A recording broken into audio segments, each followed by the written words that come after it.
Must compare, adapt, decide, assess, judge. Isn't that attitudes?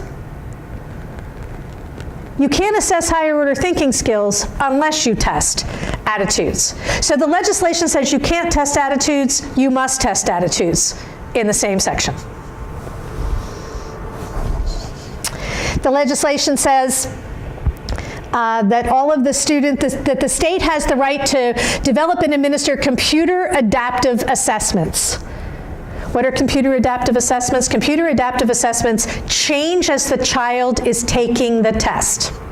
So your answer to question 1 determines what question 2 will say, which means you and you and you can sit in the same classroom at the same time and take 3 different tests, except nobody knows that that happened.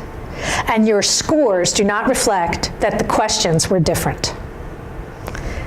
Here in New York, you told Race to the Top that your secondary school students would leverage computer adaptive tests that adjust to each student's performance. So if this question was too hard, the test will make the next question easier.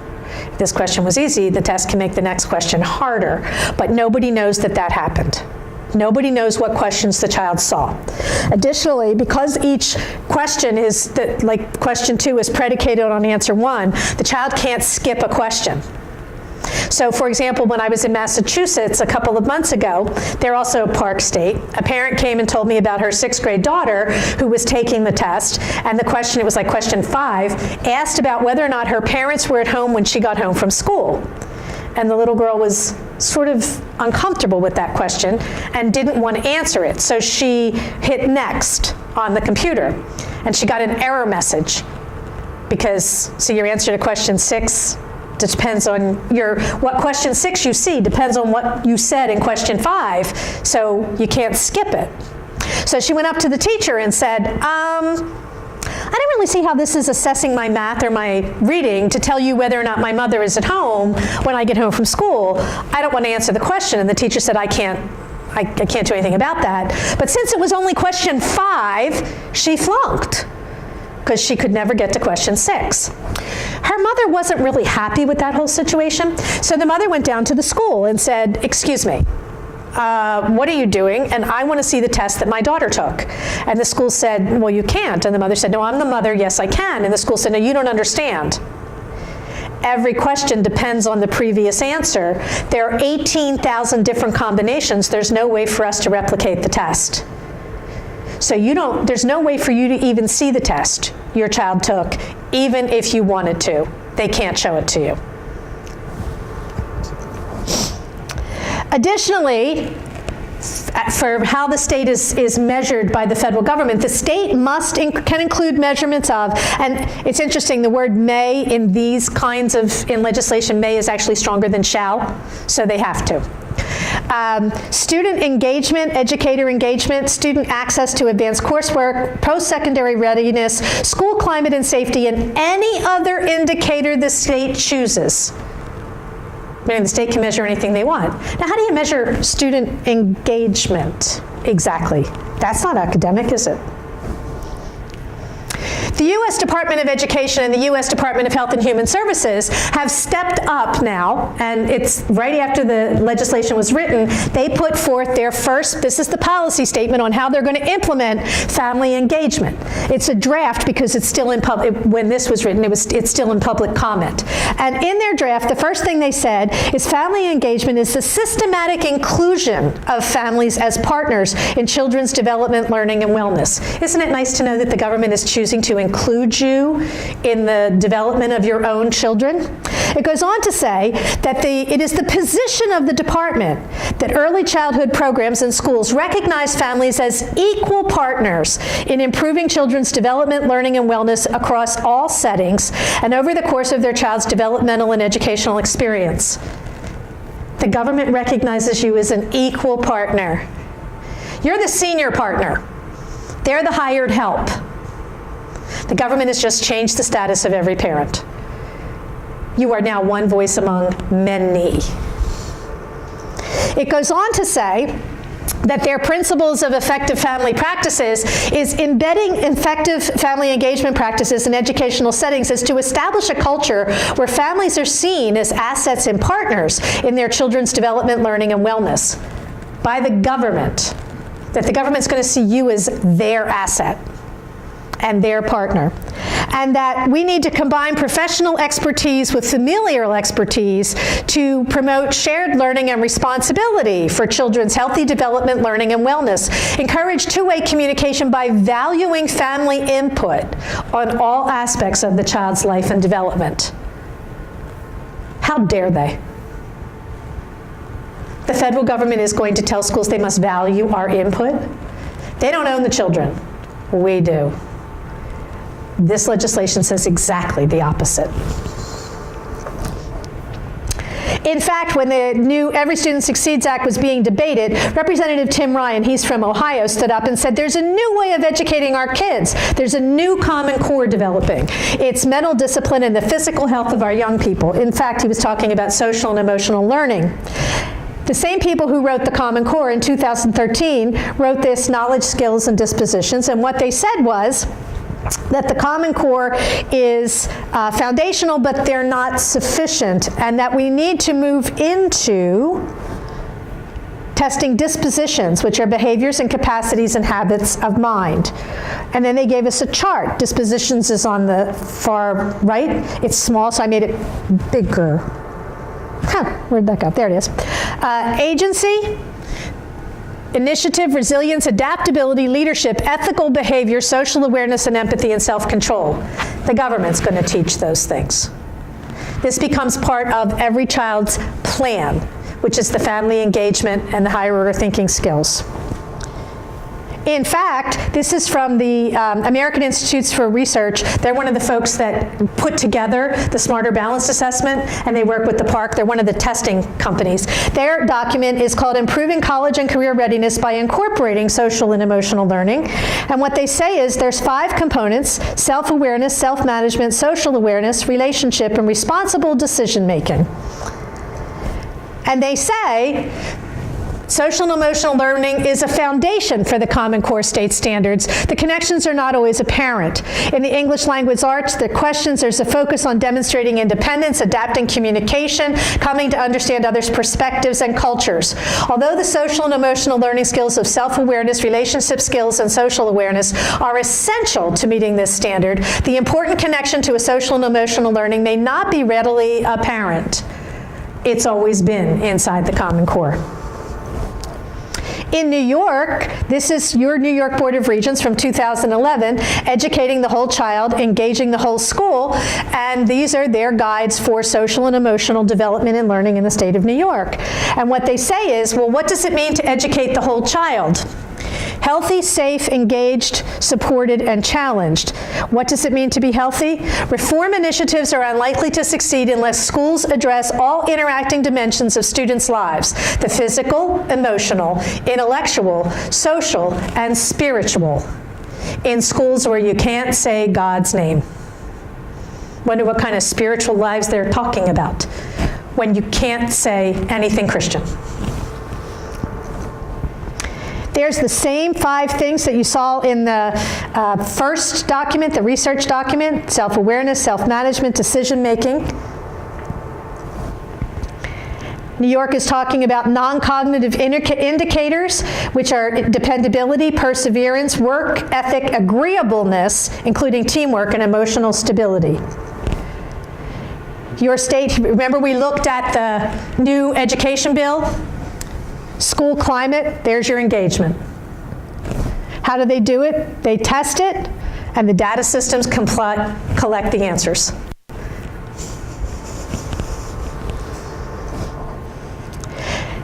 They would never do that. They did it before. This is from the 1980s. It was called the EQA, the Educational Quality Assessment. It was originally given in the state of Pennsylvania. It was given with federal funds. There were quality goals. What did they test? First goal was citizenship. These are their own documents. Objectives in the factual domain were not considered in developing the scale. They wanted to know what would be the motivating conditions about how a person would act if we change conditions. We want to know what would it take to change your behavior. How did they do it? It was, they were testing the psychological notion of threshold. What set of conditions would bring about the desired responses? So the child was given a sample situation. The sample situation was, there's a club at school called the Midnight Marauders. They go out and do vandalism. I would join the group if, I would join the group if. And the child could say yes, no, or maybe, under what conditions they would join the group. There were 3 subscales. The first subscale was concern for the welfare and dignity of others. The second was respect for law and authority. The third was willingness to honor self-made commitments to groups. The second one was self-esteem. They tested your locus of control. Are you an internally motivated person or an externally motivated person? And so they gave you a set of different circumstances to see how you would behave and how you feel about yourself. And as each one went through, the subscales here were you self-confident? Did you feel like you could control your environment? What were your relationships with others? And what was your self-image? There was a norm reference score. The child could say, there was a whole bunch of statements, and the child could say they were very true of me, or not mostly true, mostly untrue, or totally untrue. And the norm reference was 3, 2, 1, 0, depending on whether the statement was positive or negative, and they rated the child with their peers. But in every one of these scores, there was a criterion reference scoring. There was a state desired attitude, and they scored it. The final score was tolerance toward others. How we, interpersonal relationships, how are we tolerant? They looked at differences in race, religion, social background, physical and mental attributes, and they gave them 29 different questions and said, how comfortable would you feel if this or that happened with this or that person? And the goal was to make the child score how tolerant the child was to different lifestyles, different religions, different whatever. And again, there was a criterion reference score, and the criterion was that they were supposed to be very comfortable with many different things. After the children took the EQA, all of the results went in, and then the district got what was called resources for improvement. This is the resources for improvement in citizenship.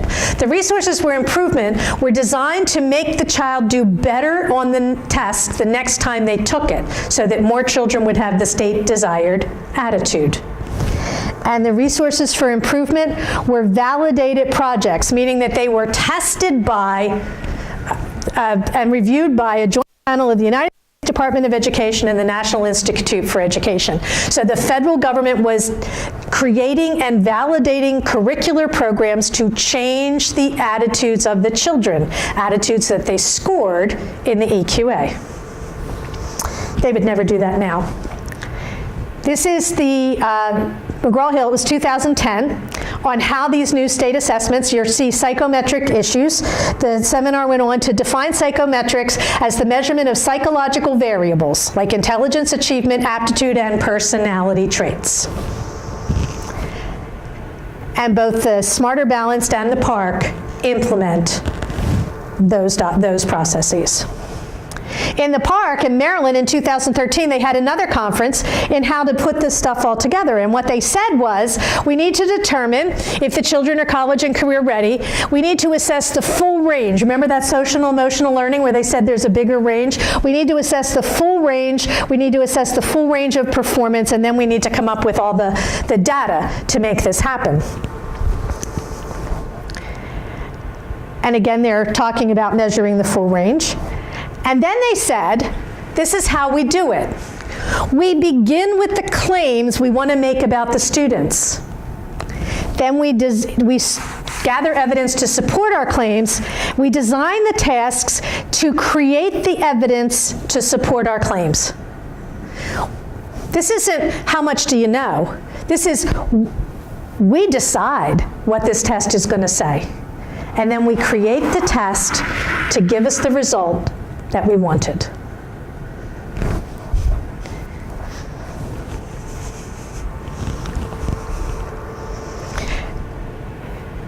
This is from the Washington Post, talking about the PARCC test not being valid or reliable and how they're basically experimenting on children. Here in New York, your own educators, one of your, she was a former principal, she was a teacher of the year, actually built an anonymous blog so teachers could go online and put some of the questions from the PARCC. And teachers talked about what happened.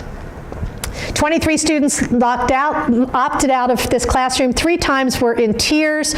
Children saying, I thought I was smart, I guess not. I'm stupid, I can't even take a test. One little girl carved the words, I'm stupid, into her own wrist. Why? Well, this is the 6th grade test, and here's one of the selections that the 11-year-olds were supposed to read. As a result, the location of the cloud is an important aspect as it is the setting for the part of the artwork. In his favorite piece, Nimbus d'Aspremont, the architecture of the d'Aspremont Linden Castle in Rechem, Belgium, plays a significant role in the feel of the picture. The contrast between the original castle and its former use as a military hospital and mental institution is still visible. You could say the spaces function as a plinth for the work. Do you know what a plinth is? How many 11-year-olds do you think know what a plinth is? 8th grade. This is probably one of my very favorite ones. This is 13-year-olds about, they had to read about some amusement parks. Paradoxically, we posit that our fear of children being harmed by mostly harmless injuries may result in more fearful children and increased levels of psychopathology. And they're 13. But if you wanted the scores to be low, to prove that Common Core was more rigorous, you can adjust the cut score, or you can adjust the content of the test. Charlene Williams is a psychologist at UCLA who talked about these tests. She said there's no validity. She said the cut scores are arbitrary. She said the computer adaptive tests mean you don't know what test your child took, so the score can be raised or lowered arbitrarily. You would never know. She said there's people are rating these tests, it's all subjective ratings. How do you know if your rater is loosey-goosey or Mary Martinet? You don't have any way of knowing how your child's test was rated. And finally, PARCC and Smarter Balance say these tests are copyrighted so nobody can see them, which means there's no way to validate them because they won't let anybody else look at them. That's the basic rule is I let somebody else see my work so they can check it. Can you imagine a cancer doctor saying, I found a cure for cancer? I'm not telling you. You just have to buy my product. Well, what's in it? I can't tell you. It's copyrighted, it's secret. These are secret tests. Here in New York, you've had many people complain about what's happening in education and with the Common Core. This is a statement from over 500 early childhood professionals. It was written while the core standards were being written, saying they have grave concerns about the standards because they'll lead to long hours of instruction in kindergarten. They're inappropriate standardized testing. This testing will crowd out the things that kindergartners need to do. Here in New York, there was actually an article about how in one kindergarten they canceled the little kindergarten show because they didn't have time because the 5-year-olds had to be college and career ready, which should be funny, except it actually happened.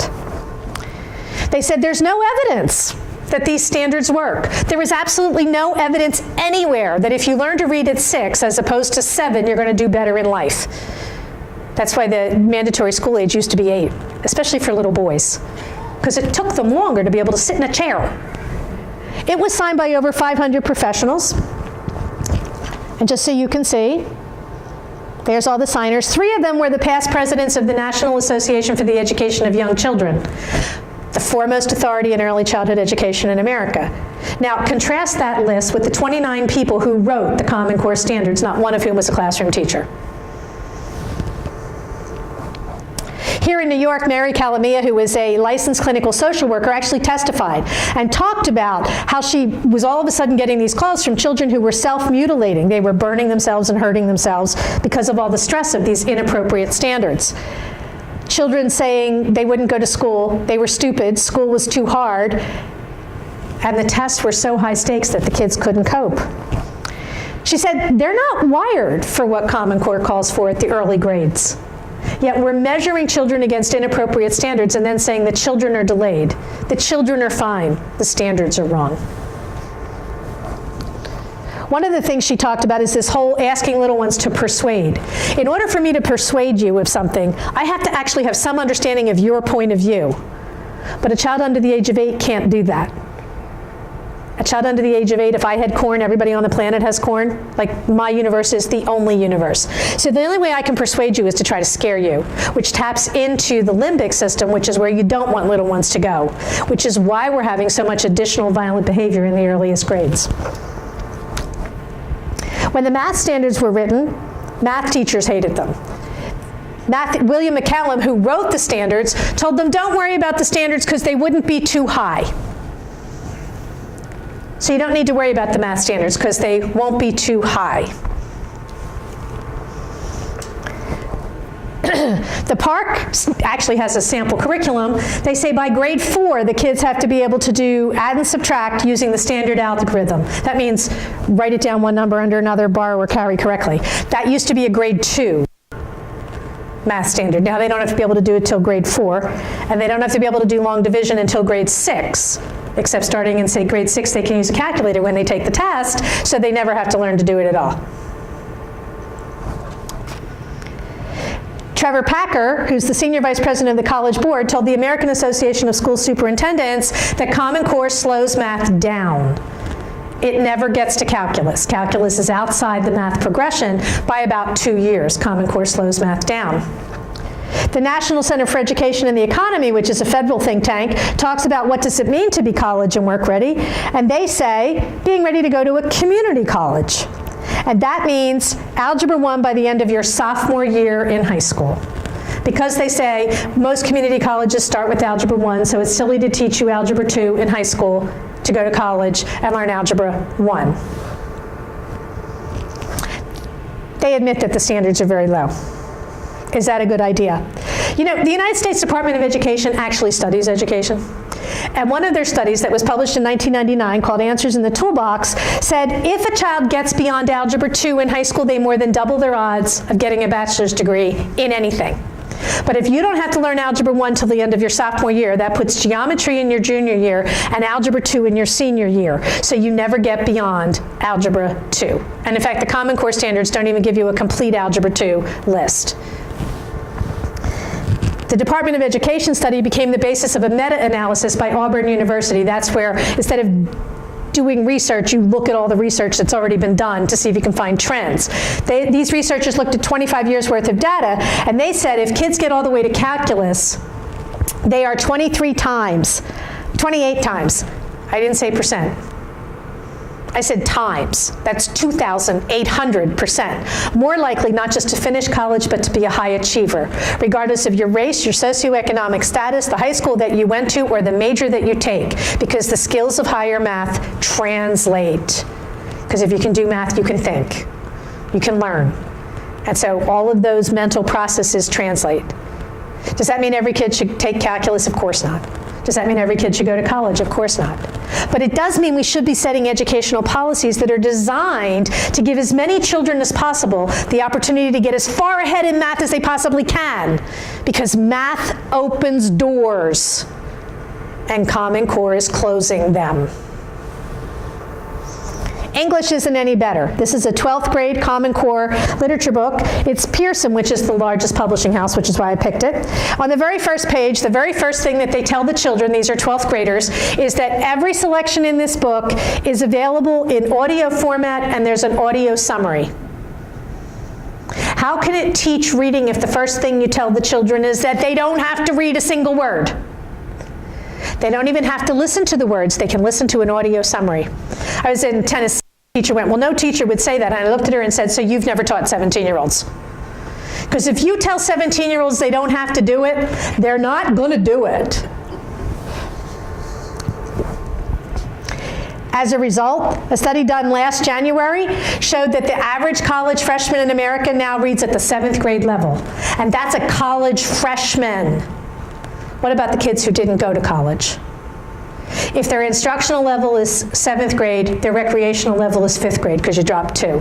That means that colleges are changing their reading list for incoming freshmen. They have to remove things like Chaucer, Dickens, Shakespeare, Twain, Steinbeck, Hemingway. Are you getting the point? Instead, they can read Harry Potter, which is a lovely thing, but not really college level. You go into any bookstore and go to that young adult section, that's now what's on the college reading list. But see, literature is how Western civilization is transmitted. Abraham Lincoln once introduced Harriet Beecher Stowe as the woman who started the Civil War because she wrote Uncle Tom's Cabin and put a face on slavery. And put a face on evil, Simon Legree, except our kids don't know who that is. I always like to end with good news. This is my granddaughter. She just turned 3. Why am I showing her to you? Well, because she's adorable. But each of you have somebody that looks just like that in your life, that when you see that little face, your heart sings. In Pennsylvania, when the Department of Education was testifying to push forward Common Core, they talked about how the schools produce children, and they actually called the children widgets. And what they said was, if you go to a McDonald's in Philadelphia and you buy a hamburger, and then you go to the McDonald's in Erie and buy a hamburger, it's the same hamburger. So it really shouldn't matter what school our kids go to, they should all come out the same. The hamburger isn't the client of McDonald's, it's the product. Does anybody think what we do to the ground meat is done for the benefit of the ground meat at McDonald's? No, of course not. You do something to a product for a client. Common Core isn't something we're doing for our children. It's something we're doing to them, to create the desired product. The product desired by the federal government and the folks who are funding this, folks like Bill Gates. The question I always get asked is, well, can we beat them? What can we do? The short answer is, of course we can beat them. We've beaten them back before. You know, it's funny, I travel the country doing this, and it's so many women who are standing up to fight back, and a gentleman in an audience once asked me, why is it women? And I said, well, see, it's easy. It has been said that fathers will die for their children, and God love you, gentlemen, that's true. Mothers will kill. And when the federal government decided to attack the children, they forgot they all had moms and grandmoms attached, and there will never come a day when any of us say, yeah, you can have them. So it's the mothers who are standing up and fighting back with all they have. What do you do? If you have children in a public school, take them out tomorrow. Don't wait for the next day. You don't want to be an equal partner with the federal government. The way to protect your children is remove them. If you're a grandparent, help pay tuition at a private school. If you are a former teacher, contact a local either private school or the homeschool association and say, you know what, I'm a former engineer. I can teach math. I'm a former chemistry teacher. I can teach chemistry. Because a lot of parents are afraid to homeschool once they get past a certain grade because it's like, I don't think I can teach calculus or physics or biology. But many of folks who are retired were either in that field or they taught that field. So volunteer at the Homeschool Association because the laws don't require that the parent personally teach it. So a lot of homeschoolers are coming together with one father or one mother teaching a different subject. So if you can volunteer, volunteer. If your children are in the public school, opt out of the test. Your district is going to say, but they're going to punish us. Yeah, in New York, you had more than 20% of the kids opt out last year, and in the end, the federal government is the one that backed down. They finally said, we won't really punish you, because your congressman would have had a fit. So push back. How dare the government use money to attempt to force parents to give away their children? Welfare of my child. Government money. Let's see how that weighs. So opt out and don't, that's not your problem. Your job is to protect your children, so opt out of the test and encourage others to do the same. Make it a political issue. Your congressman who voted for that monstrosity, they need to hear from you. So how exactly are you going to test family engagement? You really agree that parents are an equal partner and that the government's going to deign to listen to us about our own children? Who do you think you are? make sure they know you're displeased. There's a presidential election coming. Make sure it's one of the top issues, because the shape of today's schools is the shape of tomorrow's society. Letters to the editor. Make sure you get the facts. There's information on the table. There's bookmarks. There's an opt-out packet that you can pick up for how you do it and what you do. There's also 3 CDs available that I did. One is called Should Our Children Be Standardized, which is the research on can you actually write one standard and mandate that all children learn the same thing. This one includes information on the Advanced Placement U.S. History curriculum that the College Board put out. It's the one that teaches World War II without mentioning Dwight D. Eisenhower, Adolf Hitler, or the Holocaust. Not sure how they do that, but they did. It doesn't mention people like John Adams, Martin Luther King, since today's his day we honor him, Rosa Parks. Does mention the Black Panthers.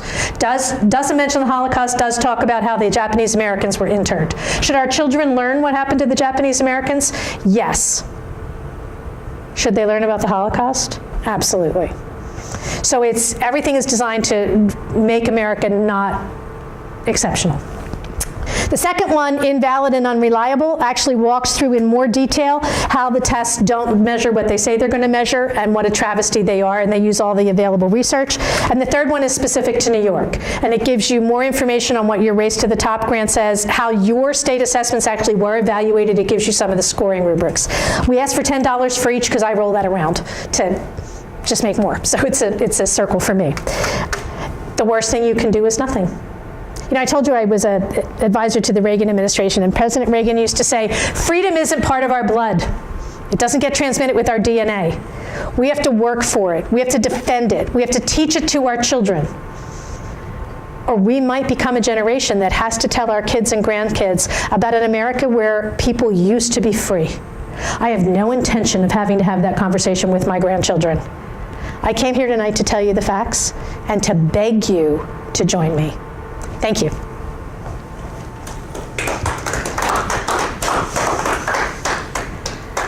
Okay. We can do a few questions because I want to get you out of here quick.